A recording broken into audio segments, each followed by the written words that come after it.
नमस्कार मंडळी, सॅम्स किचनमध्ये तुमचं सगळ्यांचं खूप खूप स्वागत आहे.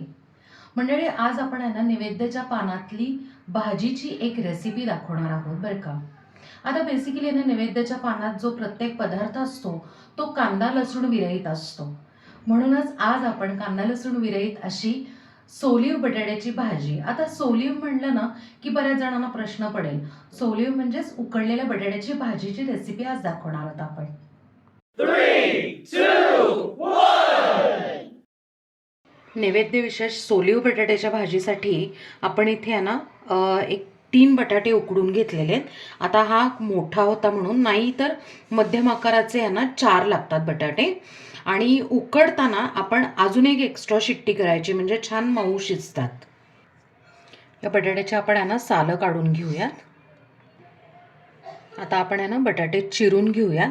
फारही मोठ्या मोठ्या फोडी करायच्या नाही, नाहीतर काय होतं माहिती आहे का, की ते दिसायलाही चांगलं दिसत नाही आणि ना जो मसाला किंवा आपण जे ठेचा घालणार आहे ना तो त्याला नीट असा लागत पण नाही. मी तुम्हाला ना तुकडा दाखवते केवढा आहे. बरोबर ना अशा छोट्या आकाराचे आपण सगळे बटाटे चिरून घेणार आहोत. या भाजीसाठी आपण ठेचा करणार आहे. मिक्सरचं छोटं भांडं घेतलेलं आहे आणि पाववाटी आहे ना ओल्या खोबऱ्याचे आपण तुकडे करून घेतलेले आहे. आल्याचा मोठा तुकडा, म्हणजे ह्याच्यात ना आलं जरा जास्त घालायचं, चवीला खूप सुंदर लागतं. 5-6 मिरच्या आपण आहे ना 1-2 एक्स्ट्रा टाकणार आहे. कारण काय होतं माहिती आहे का, की बटाट्याला आमची आहे ना थोडीशी गोडसर चव असते. आपल्याला छान अशी झणझणीत करायची आहे. थोडेसे जिरे, ठेचा वाटून घेऊयात. छान असा ना आपण जाडसर ठेचा वाटून घेतलेला आहे. आता आपण भाजी करायला घेऊयात. इथे एक ना भाजीसाठी भाजीला फोडणी टाकायची म्हणून कढई ठेवलेली आहे. त्यातनं 1 ते सव्वा डाव आपण तेल टाकून घेतलेलं आहे.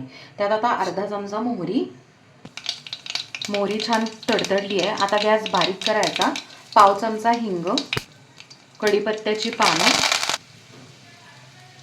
थोडीशी कोथिंबीर, आपण जो बारीक वाटलेला ठेचा आहे तो. आता ना हा ठेचा छान परतून घ्यायचा. ह्याचं कारण म्हणजे पहिलं अगदी बेसिक कारण आहे की कच्चेपणा ह्याचा जातो. आणि दुसरी गोष्ट म्हणजे छानपैकी आहे ना ही जी भाजी आहे ती फ्रीजमध्ये 2 दिवस तुम्ही स्टोअर पण करून ठेवू शकता. 1 मिनिट आपण छान परतून घेतलेलं आहे. त्यात आता अर्धा चमचा हळद टाकायची.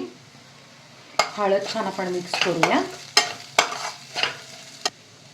आता ना ज्या मिक्सरमध्ये आपण आहे ना ठेचा केलेला होता त्यातनं अर्धी वाटी आपण पाणी घालून घेतलंय, म्हणजे ठेचा सुद्धा वाया जात नाही आणि आपल्याला पाणी तर लागणार आहे, त्यामुळे मिक्सर पण धुतल्यासारखा होऊन जातो. आता मिक्स करायचं. आता या पाण्याला छान उकळी आलेली आहे. फारही पाणी टाकायचं नाहीये, नाहीतर मग रस्सा होईल आणि आपल्याला सुकी भाजी करायची. त्यात आता चवीप्रमाणे मीठ, अर्धा चमचा साखर. छान आता हे फोडणीतच मिक्स करायचं, म्हणजे काय होतं की आपण ज्या वेळेला चिरलेले बटाटे टाकणार आहोत ना तर त्यावेळेला छानपैकी आहे ना स्प्रेड होतं. मिठाचा किंवा साखरेचा जो गोडवा असतो ना तो सगळा उतरतो. आता चिरलेले बटाटे घालून घेऊया. बटाटे घातले की छानपैकी आहे ना मिक्स करून घ्यायचं आहे. आता गॅसची जी फ्लेम आहे ती लो आहे. आता आपण ह्याच्यावर झाकण ठेवून 1-2 मिनटं मस्त वाफ काढून घेऊया. 2 मिनटं झाले, आपण चेक करूया. भाजीला ना छान वाफ आलेली आहे. आता भाजी तयार आहे. आपण गॅस बंद करून एका बाउलमध्ये काढून घेऊया. मंडळी, नैवेद्य विशेष मस्त अशी कांदा लसूण विरहित झणझणीत पिवळी धमक अशी सोली बटाट्याची भाजी तयार आहे आणि आपण ती इथे सर्व करून घेतली आहे. काय मंडळी, कसा वाटला आजचा व्हिडिओ तुम्हाला? आपण ही जी भाजी केलेली आहे ती मस्त अशी झणझणीत केली आहे.